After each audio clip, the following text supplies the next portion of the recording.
Demeurez debout, on va prendre notre parole dans 2 Corinthiens 10, 3 à 5 avec Émilie. OK, merci. Bien 10. Alors, si nous marchons dans la chair, nous ne combattons pas selon la chair. Car les armes avec lesquelles nous combattons ne sont pas la charnelle, mais elles sont puissantes par la vertu de Dieu pour renverser les forteresses. Okay. Nous renversons les raisonnements et toute hauteur qui s'élève contre la connaissance de Dieu. Et nous amenons toute pensée captive à l'obéissance de Christ. Demeurez debout, on va aller au moment de louange.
Maintenant, ça va être mon cœur t'adore. Excusez pour tantôt, c'était majesté.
Chanter le Fils de Dieu.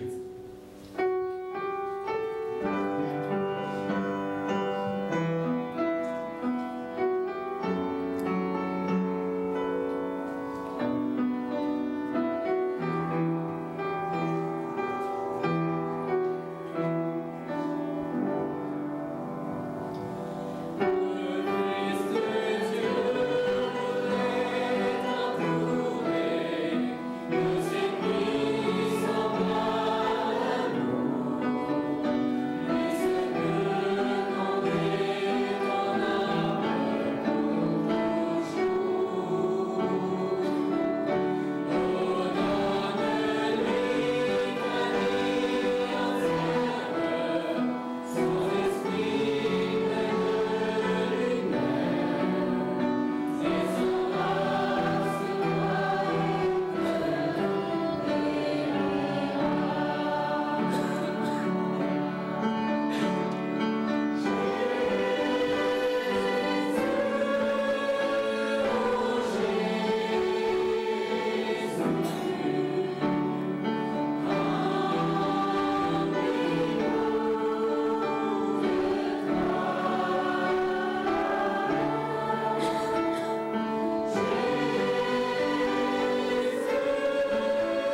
Bonjour et bon sabbat à tout le monde. C'est un plaisir d'être ici avec vous ce matin. J'espère que vous avez été bénis cette semaine.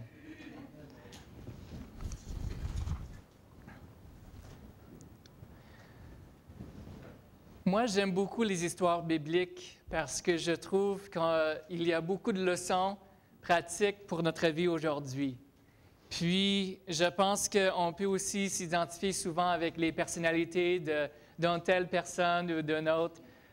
C'est quelque chose que j'aime beaucoup et je pense que c'est aussi une bonne façon aussi pour les enfants à apprendre des bonnes leçons. Alors, moi, c'est quelque chose que je pense que peut nous édifier, peut nous enseigner aussi. Puis, aujourd'hui, on va parler des géants. Aujourd'hui, en moins de géants peut-être que dans le temps de la Bible, mais il y a quand même d'autres géants très présents dans notre vie aujourd'hui. Puis, j'aimerais qu'on regarde ensemble dans 2 Corinthiens, chapitre 10, les versets 3 à 5. C'est les versets qu'on a lus tantôt. Mais avant de lire la parole de Dieu, j'aimerais juste qu'on demande à Dieu de nous aider pendant ce temps-là. Père Céleste, merci pour le privilège d'ouvrir la parole de Dieu. Merci pour les leçons qui sont présentes là. Et ce matin, on te demande de nous donner de la lumière. On te demande de s'approcher de nous pour qu'on puisse comprendre ce que tu veux nous dire aujourd'hui. Au nom de Jésus, Amen.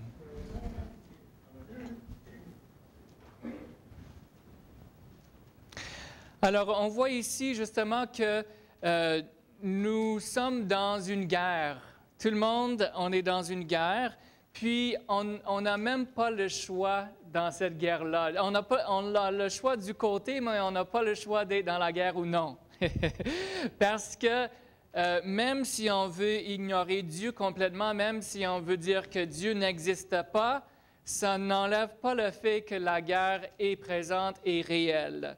Alors, c'est quelque chose qui est vraiment présent dans la vie de chacun. Et je pense que quand on a compris un certain nombre de choses sur Dieu, on peut ressentir la guerre encore plus présente parce qu'on voit justement les côtés, nos yeux sont plus ouverts.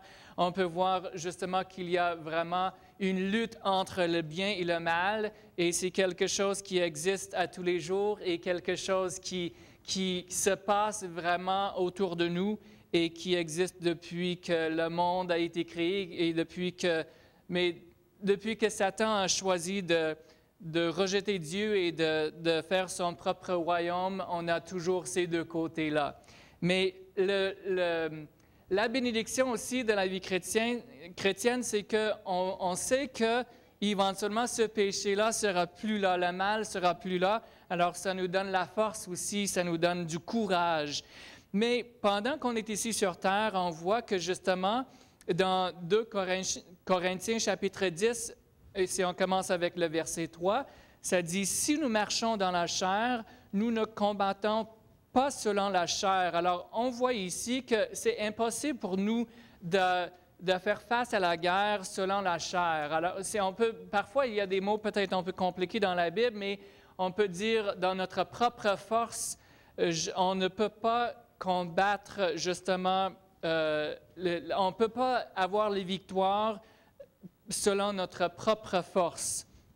Mais on voit ici que, car les armes avec lesquelles que nous combattons ne sont pas charnelles, mais elles sont puissantes par la vertu de Dieu pour renverser les forteresses. Alors, on voit ici justement que c'est Dieu qui nous donne la force pour être vainqueur dans la guerre entre le bien et le mal. Alors, c'est vraiment quelque chose qu'on peut voir que plusieurs hommes dans la Bible, ils ont décidé de vraiment accepter cette puissance-là que Dieu voulait leur donner et faire confiance à Dieu pour qu'ils puissent aller de l'avant. Puis, on va lire dans Nombre, chapitre 13, parce que c'est une des histoires que j'aimerais qu'on partage ensemble ce matin, dans Nombre, chapitre 13, le verset 30. Ici, on voit justement une expérience où il y avait des géants. Et ces géants-là, c'était des géants physiques, des géants réels qui existaient vraiment, qui vivaient. Puis, on voit justement que le peuple d'Israël, leur tâche était d'aller dans le pays de Canaan pour voir si, et pour un peu prendre connaissance du lieu, pour prendre une décision de la façon dont ils allaient rentrer dans ce pays-là. Alors, dans Nombre, chapitre 13 et le verset 30, on voit que Caleb fit taire le peuple qui murmurait contre Moïse. Il dit, « Montons, emparons-nous du pays, nous y serons vainqueurs. » Alors, on voit la foi justement de Caleb dans cette histoire. On voit que lui, il ne se regardait pas à sa propre force, mais il regardait plutôt à la force de Dieu. Mais si on poursuit avec l'histoire, on voit la réaction des autres. On voit que les autres ils ont dit, mais les hommes qui étaient allés avec lui dirent, nous ne pouvons pas monter contre ce peuple, car il est plus fort que nous.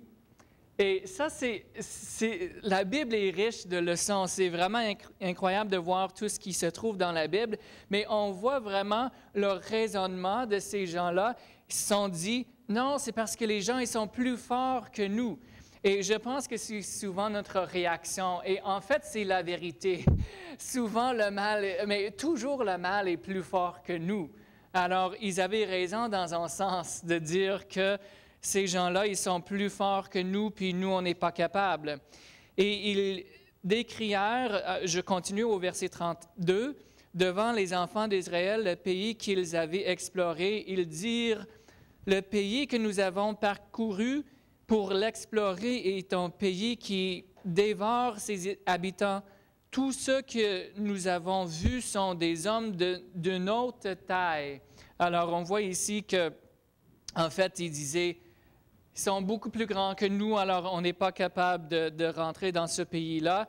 Et nous y avons vu les géants, enfants d'Anak, de la grâce des géants. Nous étions à nos yeux et aux leurs comme des sauterelles.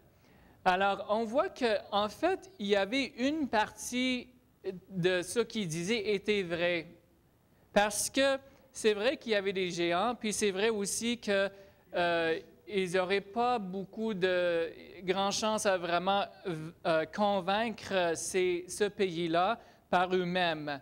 Mais le problème, là, c'est qu'on voit que Caleb, lui, il est resté fidèle à Dieu, puis il a eu la foi que Dieu était capable de délivrer justement son peuple et était capable de leur donner la force nécessaire pour justement vaincre ses ennemis.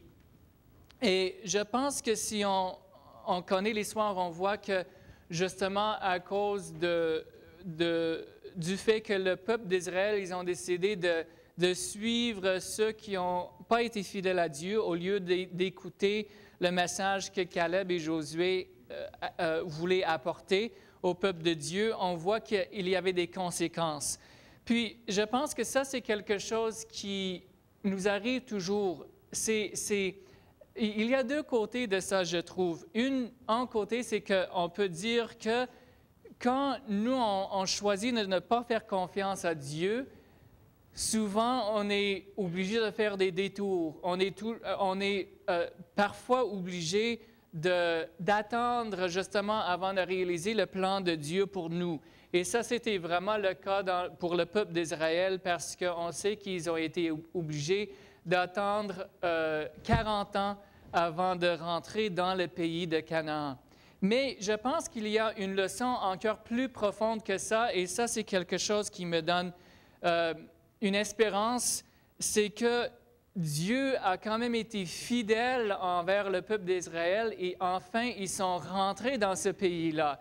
C'était le même pays où il y avait ces problèmes-là, puis je ne pense pas que les problèmes ont changé dans 40 ans. Je pense que ces problèmes-là existaient encore. Et je pense que pour nous aussi, peut-être que j'espère que ça ne va pas prendre 40 ans quand on décide de ne pas écouter le plan de Dieu pour nous, mais je pense que Dieu, la leçon, c'est que Dieu il y a toujours des façons pour nous faire revivre cette expérience-là avec nous et aussi pour nous donner la victoire, même si on n'était pas prêt à un moment donné. Alors ça, c'est quelque chose, je pense, qui nous donne courage et on peut voir aussi la Bible, on peut voir beaucoup de façons que Dieu il va continuer à travailler avec nous pour qu'on puisse vraiment accomplir la mission qu'il a pour nous. Alors, si on veut ou si on ne veut pas, on n'a pas le choix de combattre vraiment dans cette guerre-là. C'est quelque chose qui est une nécessité. Puis, je pense que Dieu, il nous demande justement d'aller avec sa force pour qu'on puisse être vainqueur. Dans Josué chapitre 1, j'aimerais qu'on voit ça ensemble. Josué chapitre 1, on voit ici, on se trouve maintenant 40 ans plus tard où c'était maintenant le temps pour le peuple d'Israël de rentrer dans le pays de Canaan. Puis on voit dans le verset 1 de Josué chapitre 1, « Après la mort de Moïse, serviteur de l'Éternel, l'Éternel dit à Josué, fils de Nun, serviteur de Moïse, « Moïse, mon serviteur, est mort. Maintenant, lève-toi, passe ce Jourdain, toi et tout le peuple, pour entrer dans le pays que je donne aux enfants d'Israël. » Alors, on voit ici que c'était maintenant le moment. Et je pense que quand c'est le moment de faire quelque chose pour le Seigneur, ça, c'est vraiment un privilège d'aller de l'avant. On est sûr que ça va être une expérience qui est riche en bénédictions. Et oui, même s'il y a des défis, Dieu est là pour nous donner la force nécessaire. Tout lieu qui foulera la plante de votre pied, je vous le donne, comme je l'ai dit à Moïse. Alors, ici, on voit que c'était une promesse qui a été donnée à Dieu, au peuple de Dieu, au peuple d'Israël. On voit qu'il a dit, tout ce que vous voyez là, je vais vous le donner. Ça, c'était la promesse de Dieu, c'était le plan de Dieu.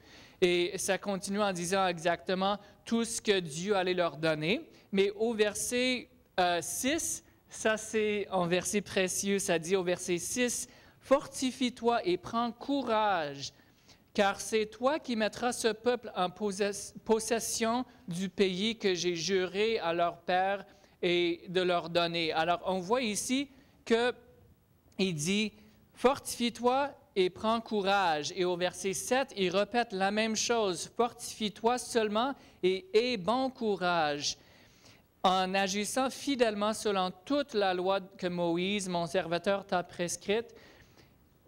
Ne t'en détourne ni à droite ni à gauche, afin de réussir dans tout ce que tu entreprendras. » Alors, ici, on voit vraiment c'est quoi le secret du succès dans la vie chrétienne. On voit que, premièrement, Dieu, il nous dit de prendre courage, parce que si on est découragé, si on est tenté d'abandonner la vie chrétienne et si on a de la misère à vraiment trouver la force nécessaire, ça, Dieu, il nous dit, prends courage, je vais vous donner le courage nécessaire, mais c'est en suivant vraiment la lumière que Dieu nous donne qu'on puisse être garanti d'avoir du succès. Alors, je pense que ça, c'est une leçon assez profonde. Puis, on peut voir aussi, si on suit l'histoire d'Israël, on peut voir à toutes les fois qu'ils ont fait confiance à Dieu, puis ils ont suivi justement le plan de Dieu, ils ont eu du succès. Mais à chaque fois qu'ils se sont détournés de Dieu, puis ils se sont dit, non, on va faire de notre propre façon, c'est là que la victoire n'était pas présente dans leur vie. Alors, je pense que c'est quelque chose pour nous aussi. À l'école du sabbat ce matin, on parlait de David et le fait que David était quelqu'un selon le cœur de Dieu. Mais je pense que aussi dans la vie de David, on voit qu'il y a eu des hauts et des bas dans sa vie. Puis, même si on ne veut pas la mettre, c'est une réalité. Dans nos vies d'aujourd'hui, il y a des hauts et des bas. Il y a des périodes où on est proche de Dieu, d'autres périodes où on est plus loin de Dieu. Puis je pense que ce n'est pas nécessairement le fait qu'on soit peut-être loin pendant une période de temps qui est si dangereux, mais c'est de ne pas vraiment reconnaître le problème. C'est ça qui est important, c'est comme David, il s'est repenti, c'est quelque chose qui est très important pour nous aussi. Quand on voit que je suis dans une situation où je ne suis pas aussi proche de Dieu que je devrais être, c'est de reconnaître vraiment le problème et de lui demander de nous aider à régler le problème. Parce que si on pense que la vie va toujours être parfaite, je pense qu'on se trompe. On va avoir des choses à l'extérieur de nous qui vont nous faire souffrir, qui vont nous décourager. Et parfois, on va avoir des choses à l'intérieur de nous aussi qui vont et des difficultés, des problèmes. Mais on sait que la solution, c'est toujours la même et Dieu, il veut justement résoudre nos problèmes pour qu'on puisse s'approcher de toi et avoir tout le succès qu'il veut dans notre vie. J'aimerais qu'on regarde une autre histoire maintenant qui se trouve dans Juge, le livre de Juge. Et ça, c'est quelqu'un d'autre qui a aussi expérimenté quelque chose de spécial avec Dieu. Juge, chapitre 6, les versets 15 et 16. Ici, on voit Gédéon. Puis, Gédéon, il était dans une situation où il avait à cœur de délivrer le peuple de Dieu, mais il se pensait vraiment pas capable. Et je pense que ça, c'est quelque chose qui est nécessaire pour chacun de nous. Il faut qu'on se pense pas capable avant de pouvoir avoir la victoire. Alors, parce que c'est Dieu qui nous le donne et pas nous-mêmes. C'est pas par nous-mêmes. Mais dans l'histoire, dans Juge chapitre 6, les versets 15 et 16, on voit Gédéon lui dit, « Ah, mon Seigneur, avec quoi délivrerai-je Israël? Voici ma famille est la plus pauvre en Manassé, et je suis le plus petit dans la maison de mon père. » Alors ici, c'est intéressant qu'on voit vraiment un esprit d'humilité, mais je pense qu'aussi, on voit peut-être quelqu'un qui était...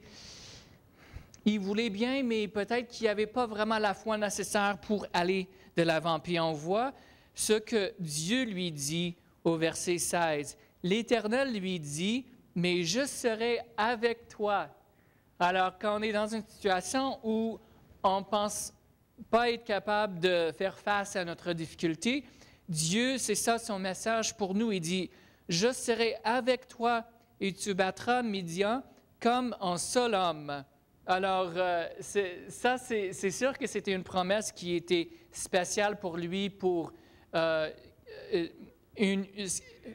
vraiment vaincre les ennemis d'Israël. C'était une promesse spéciale, mais je pense qu'il y a beaucoup de choses qui s'appliquent à nous aujourd'hui aussi. Parce qu'en fait, la vie chrétienne, on peut encourager les uns et les autres. On peut être fortifié en venant à l'Église, puis en partageant ensemble, puis la fraternité, c'est quelque chose qui est très important. Mais en même temps, personne ne peut avoir la victoire pour moi. C'est seulement moi qui peux vraiment vivre la vie chrétienne avec Dieu. C'est une expérience personnelle. Alors, je pense que c'est aussi une expérience que Dieu voulait que Gédéon vive avec Dieu, mais on sait que c'était aussi avec d'autres personnes. Alors, j'imagine que pour Gédéon, c'était quand même, ça demandait pas mal de foi pour aller de l'avant. On ne va pas peut-être raconter toute l'histoire parce que je pense que vous connaissez un peu quand même l'histoire qu'il y a eu la victoire avec 300 hommes sur des milliers. Puis, c'était vraiment Dieu qui lui a donné la victoire sur cette situation-là. Mais on voit que Dieu est capable de faire de grandes choses avec nous, mais ça demande justement l'humilité, puis ça demande aussi une reconnaissance, vraiment de reconnaître, je dirais, de reconnaître vraiment que Dieu est capable de tout faire en nous par sa force et non pas par la nôtre. On peut décider d'aller de l'avant dans cette guerre-là de la vie chrétienne, mais parfois, on ne prend pas les bonnes armes. Je pense que c'est facile pour nous de dire, OK, oui, je suis capable, je vais essayer de faire ça. Puis, parfois, au lieu de vraiment dépendre sur Dieu, on va plutôt essayer de s'arranger par nous-mêmes. Mais on voit que c'est impossible pour nous vraiment d'avoir les victoires par nous-mêmes parce que la guerre n'est pas charnelle. La guerre n'est pas quelque chose qui est physique, je devrais dire. La guerre n'est pas physique, mais la guerre est spirituelle. C'est quelque chose qui est au-delà de ce qu'on peut voir. Alors, il faut aussi combattre avec des armes qui sont spirituelles aussi. Si on retourne maintenant dans 2 Corinthiens, chapitre 10, on va relire maintenant le verset 5, parce qu'ici, on voit vraiment des outils que Dieu nous donne justement pour pouvoir aller à la guerre spirituelle avec la force de Jésus. Alors, 2 Corinthiens, chapitre 10, le verset 5. Nous renversons les raisonnements de toute hauteur qui s'élèvent contre la connaissance de Dieu et nous amenons toute pensée captive à l'obéissance de Christ. Alors, on voit ici la première place où la guerre se passe. La guerre se passe dans notre tête, dans notre pensée, notre cerveau. C'est là que la guerre arrive en premier lieu.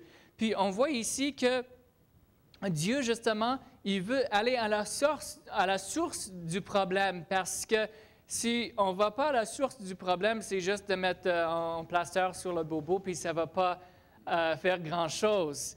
Mais lui, il dit ici que vraiment, c'est une guerre dans notre propre pensée, notre propre cerveau et c'est au niveau spirituel. Alors Dieu, il veut vraiment qu'on amène toute pensée captive à l'obéissance de Christ.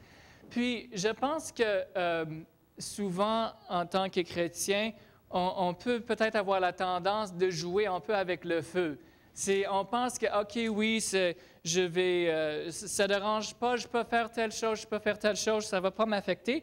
Mais je pense que si on pouvait vraiment considérer qu'est-ce que ça fait dans ma pensée, qu'est-ce que ça fait avec, comment ça influence la façon dont je pense que on serait en mesure de vivre une vie de joie dans le Seigneur et que ça serait une bénédiction pour nous. Mais c'est intéressant parce que ça dit que tout ce qui va se lever au-dessus de Dieu, on peut considérer ça comme un géant dans notre vie. Mais c'est là que je pense que les géants d'aujourd'hui, il y a toutes sortes de choses qu'on peut avoir comme géants. Puis, je pense que chaque personne est capable de reconnaître c'est quoi les géants dans sa vie. Parfois, ça peut être peut-être des influences. Cette semaine, on a enregistré des émissions, on a abordé plusieurs sujets. Puis, ça, c'était une des choses, c'est pour les jeunes. Les jeunes, j'ai vraiment à cœur les jeunes. Je pense que les enfants, c'est aussi très, très important. Mais moi, je pense que c'est à l'adolescence puis jeune adulte, c'est là qu'on est en train de prendre des grandes décisions, des décisions très, très importantes. Puis je pense que c'est très important d'avoir des bons outils à cet âge-là. Puis on parlait justement que les luttes et les difficultés d'un jeune, ils sont souvent très différentes des luttes de quelqu'un qui est plus vieux, plus établi. Quand devant toi, toutes les décisions de ta vie, qui tu vas marier, quel job tu vas faire, qu'est-ce que tu veux poursuivre comme carrière. Il y a toutes sortes de choses c'est comme un moment très, très difficile, mais en même temps, un moment qui est très critique, un moment très critique dans la vie de quelqu'un. Et je pense que peut-être que les géants dans la vie de quelqu'un qui a 18 ans, peut-être que ces géants-là sont différents que les géants qui se trouvent dans la vie de quelqu'un qui est plus vieux ou plus jeune, un enfant qui est plus jeune. Il y a peut-être d'autres géants dans sa vie. Alors, il faut identifier ces géants-là pour qu'on puisse, avec le Seigneur, les vaincre. Puis, je pense que c'est important de comprendre que on ne peut pas faire confiance en nous-mêmes pour vaincre ces problèmes-là. J'aimerais qu'on regarde ensemble dans Galates chapitre 2 et le verset 20. Galates chapitre 2, le verset 20.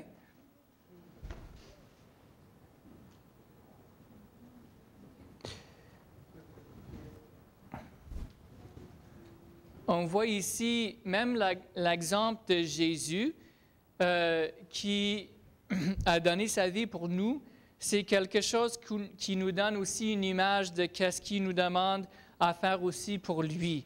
Alors, dans Galates chapitre 2, le verset 20, il est écrit « J'ai été crucifié avec Christ ». Ça, c'est quelque chose qui est peut-être plus difficile pour nous à comprendre aujourd'hui parce que être crucifié, ce n'est pas quelque chose qu'on voit dans notre société d'aujourd'hui.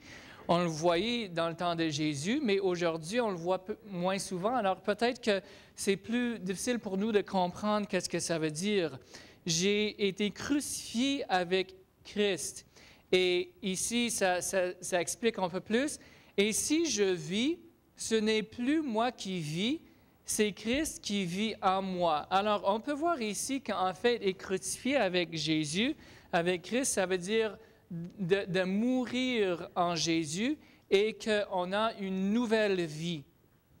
Il dit c'est Christ qui vit en moi. Si je vis maintenant dans la chair, je vis dans la foi au Fils de Dieu qui m'a aimé et qui s'est livré lui-même pour moi. Alors, on voit que c'est vraiment en vivant avec Dieu et c'est vraiment dans la vie que Dieu veut nous donner qu'on peut combattre les géants dans notre vie. On va terminer avec l'histoire de David parce que ça, je pense que c'est l'histoire classique justement des géants. Puis, on va essayer de tirer quelques leçons de cette histoire. L'histoire, en fait, se trouve dans 1 Samuel, chapitre 17, et les versets 38 à 40. On ne va pas nécessairement prendre le temps de lire les versets au complet, mais on voit ici vraiment que le peuple d'Israël, c'était quelques années plus tard après avoir entré dans le pays de Canaan. Puis, encore une fois, c'était un géant qui menaçait justement la sécurité du peuple d'Israël et qui voulait vraiment rendre leur vie difficile. Puis, on voit Goliath qui était là devant eux et que, en fait, le peuple d'Israël, c'était intéressant leur réaction. Leur réaction, en fait, c'était de rien faire. Est-ce que ça vous arrive parfois, vous êtes face d'un problème, il y a quelque chose qui est présent dans votre vie, mais au lieu de demander à Dieu de vous aider à vaincre ce problème-là, on ne fait rien. En tout cas, moi, personnellement, je peux vous dire que c'est trop souvent ma réaction devant un problème. Au lieu de dire, OK, j'ai un problème, il faut qu'on travaille avec... il faut que Jésus m'aide avec ce problème-là. Il faut que je travaille avec lui pour résoudre ce problème-là. Souvent, on dit non, OK, c'est peut-être que le problème va disparaître éventuellement.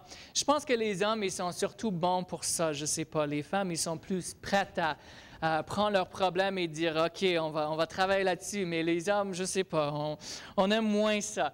Peut-être que ça, on généralise trop, mais en tout cas, c'est un peu une observation que j'ai remarquée. Mais je pense qu'on voit que les peuples d'Israël, eux, c'était ça qu'ils faisaient. Ils étaient là, ils avaient peur. Est-ce que c'est ça qui arrive souvent? parce qu'on voit le problème, on voit que ce géant ne devrait pas être là dans ma vie, mais on a peur parce qu'on voit bien que le géant est plus gros que moi. Alors, on a peur, et puis c'est difficile vraiment d'aller de l'avant. Mais on voit que David, lui, il est arrivé, puis lui, c'est quoi qui faisait la différence pour lui? C'était sûrement pas sa force physique. C'était pas son expérience dans l'armée d'Israël. Mais il y avait quelque chose qui les autres n'avaient pas ou qui n'avaient pas assez. C'était la foi, la confiance en Dieu, que Dieu allait lui donner les victoires. Et aussi, je pense que c'était qu'il voyait que ce géant-là se moquait justement de Dieu. Il se moquait de Dieu carrément.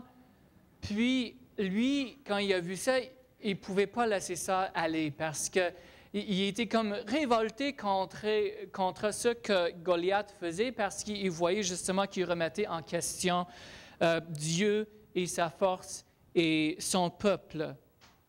Mais on voit qu'il est allé se présenter au roi, puis il a offert justement, il voyait qu'il n'y avait personne qui a offert à aller combattre justement Goliath, alors il a offert d'y aller. Mais c'est très intéressant parce qu'on voit que la première chose que Saul a faite, il a dit, « OK, je vais te donner mon armure pour que tu puisses être fortifié, pour que tu puisses être protégé justement pour aller vaincre notre ennemi. » Mais c'est intéressant parce qu'on voit que David, il l'a mis, puis il a comme marché un peu avec, puis il a dit non, je ne suis pas capable d'aller comme ça. Puis pour moi, c'est sûr que c'est peut-être pas mentionné exactement comme ça dans le texte, mais pour moi, je pense que ça représente un peu aller à la guerre dans notre propre force, notre propre façon pour dire, OK, je vais me protéger comme il faut, puis après ça, je vais aller de l'avant, puis je vais justement avoir la victoire. Mais David, il savait très bien que c'était impossible pour lui d'aller contre ce géant-là en sa propre force. Il savait que c'était impossible pour lui d'avoir la victoire de cette façon-là. Alors, il a utilisé des façons toutes simples. Il a pris les pierres, puis il est allé dans la force du Seigneur. Puis, on voit que David, c'est lui, avec la force de Dieu, qui a eu une victoire miraculeuse. C'était vraiment quelque chose qu'on n'aurait jamais pensé. Même, je dirais qu'aujourd'hui, même les gens qui n'ont quasiment aucune connaissance de la parole de Dieu, ils connaissent cette histoire-là. Ils connaissent l'histoire de Goliath et David. Alors, c'est vraiment quelque chose qui nous sert comme exemple de la puissance de Dieu. Et on voit justement que Dieu, souvent, il se sert des choses très simples, mais en éléments essentiels. Et ça, c'est de faire confiance à Dieu et de savoir qu'on va de l'avant avec sa force et parce que lui, c'est lui qui nous motive justement à vaincre ce géant-là dans notre vie. Alors, je ne sais pas c'est quoi le géant dans votre vie aujourd'hui. Je suis certain que vous en avez quand même parce que je pense que tout le monde a des géants dans leur vie. Et j'espère qu'on peut pouvoir se servir des exemples qui se trouvent dans la Bible. Il y a peut-être d'autres exemples aussi que Dieu il va vous guider à voir d'autres exemples aussi, des hommes, des femmes qui ont vécu justement pour Dieu et qui ont eu des victoires fantastiques dans leur vie parce qu'ils ont mis leur confiance en Dieu. Alors moi, c'est mon encouragement ce matin, c'est qu'on puisse, au lieu de se fuir de nos problèmes, au lieu de faire semblant qu'ils n'existent pas, qu'on puisse, dans la force de Dieu, aller de l'avant et convaincre ces choses-là pour qu'on puisse être plus épanoui et avoir plus de bénédictions dans notre vie chrétienne. Amen. On va se lever maintenant pour un dernier chant, comme un fleuve immense.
pendant qu'on chantait, je pensais à quelque chose. J'aimerais inviter, s'il y a des gens ici ce matin qui, vous savez qu'il y a des géants dans votre vie et que vous ne savez pas trop comment faire face à ce problème-là.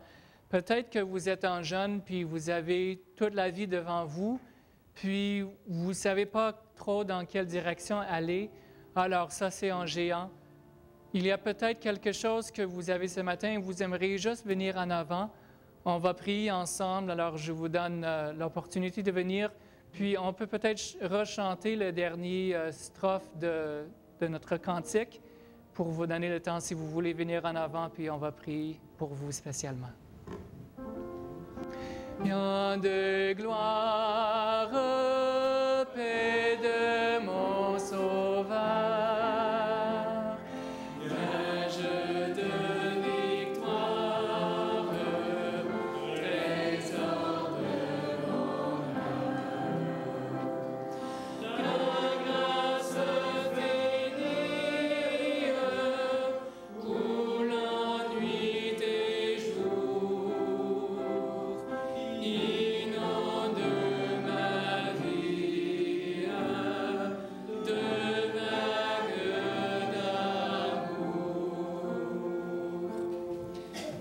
Je vais vous dire une chose, c'est que Dieu, il est heureux, les anges sont heureux ce matin. Je pense que surtout quand on a toute la vie devant nous, quand on décide de donner notre vie à Dieu, il n'y a rien qui peut remplacer ça. Puis je peux dire que c'est juste un peu plus tard qu'on se rend compte que c'est un temps précieux. C'est un temps précieux. Alors, Dieu, il est réjouissant ce matin, puis c'est vraiment un plaisir pour nous. Ça nous réchauffe notre cœur aussi. Puis pour ceux qui sont plus vieux, qui sont venus aussi, ça, Dieu, il est aussi heureux. Chaque fois qu'on prend la bonne décision, Dieu, il est heureux. Puis il est là juste à côté de nous, puis il veut justement marcher avec nous aussi. On peut peut-être se mettre à genoux et on va prier.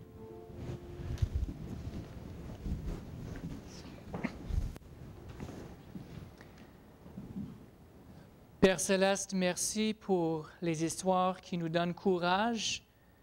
Merci pour les victoires que tu as données à ton peuple. Mais nous sommes ici aujourd'hui, puis nous avons aussi nos propres problèmes, nos propres géants. Et on te remercie de la force qui est encore là, ta force qui est disponible pour nous. Et on te remercie pour la victoire que tu nous donnais aussi dans notre vie, dans ma vie. On te demande de nous donner la force nécessaire pour se tourner vers toi parce qu'en fait, ça, c'est la première étape. Alors, on te demande de nous aider à se tourner vers toi et on te demande aussi de nous donner le courage de vivre pour toi. Je te demande de façon spéciale pour les jeunes qui sont venus ce matin parce que je sais que tu es vraiment, tout le ciel réjouit de voir les jeunes qui prennent position pour toi. Mais ils sont venus parce qu'il y a un géant devant eux, puis ils veulent vraiment que tu les aides avec ce problème-là. Alors, je te demande de les aider, de leur donner la force nécessaire. Je te demande aussi de nous donner le courage en tant que membres d'Église peut-être un peu plus expérimentés aussi, de leur donner courage, de les encourager, de faire tout ce qu'on peut pour vraiment les aider aussi dans leurs choix et leurs décisions. Il y a d'autres personnes qui sont venues ce matin, puis c'est toi seul qui connais la raison pourquoi ils sont ici, mais la raison est réelle, le problème est réel, le géant est parfois difficile. Alors ce matin, je te demande de leur donner la force nécessaire pour qu'ils puissent vaincre ce problème-là, pour qu'ils puissent être vainqueurs, parce que nous savons que tu as toute la force nécessaire pour qu'ils puissent être vainqueurs. Alors, ce matin, on te demande de nous donner cette force-là et de nous fortifier tout au long de la semaine pour qu'on puisse être des témoins pour toi, pour qu'on puisse toucher la vie des autres pour toi et pour qu'on puisse est épanoui dans notre vie chrétienne.